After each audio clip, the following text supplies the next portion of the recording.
Est-ce que ça te dérangerait de boire de la bière sans alcool ou tu préfères ne pas essayer? Good question. En fait, je me suis déjà testé, mais avec d'autres trucs que de la bière sans alcool. Le premier truc sans alcool que j'ai testé, c'est un Mojito. C'était pas mon del, je suis pas trop rhum, je suis pas trop menthe. En fait, la menthe, je déteste ça. Donc je me suis dit, tiens, on est en été, il fait bon, on va prendre un truc rafraîchissant. Effectivement, c'était très rafraîchissant. C'était dans un grand verre ballon, comme ça, avec plein de glaçons, c'était pétillant, c'était frais. Ça m'a bien désaltéré. Et par après, pas de craving, rien. Donc, pas mal le truc à réessayer, un de ces quatre. Ce que j'ai aussi testé pendant les fêtes, c'est un truc style Bellini, tu vois, les trucs à la pêche. C'est aussi un truc que je buvais très rarement. J'ai peut-être bu ça 3-4 fois dans ma vie. Je me suis dit, c'est les fêtes, un peu de bulle, ça peut être gai. J'ai testé le truc, pas de craving, rien. Donc ça, je sais que je peux retirer l'expérience.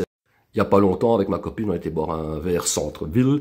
Et j'ai pris un Mojito fraise sans alcool. Et là, aussi nickel chrome. Une bonne douille de sucre, mais pas de craving. Donc ça aussi, je peux retester si je veux. Par contre, dernièrement, je suis retourné au restaurant, j'avais pris le fameux Mojito sans alcool et j'ai demandé l'équivalent, mais en bitter, en amer.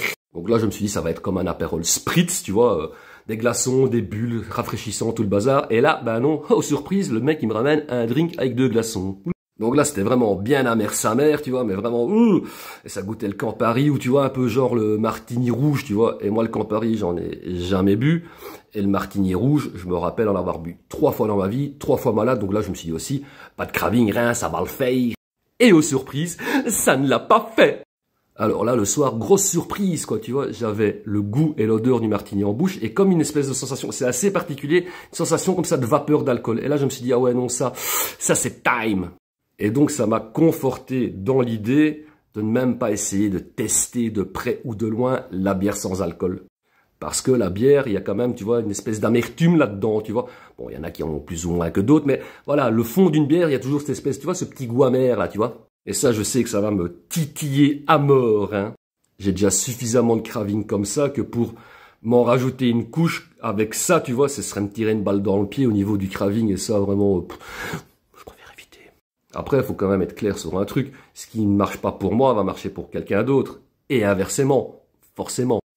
Je pense que quand on est alcoolo-dépendant, abstinent, on peut éventuellement se tester avec ce genre de truc, tu vois. Mais il faut le faire en toute connaissance de cause.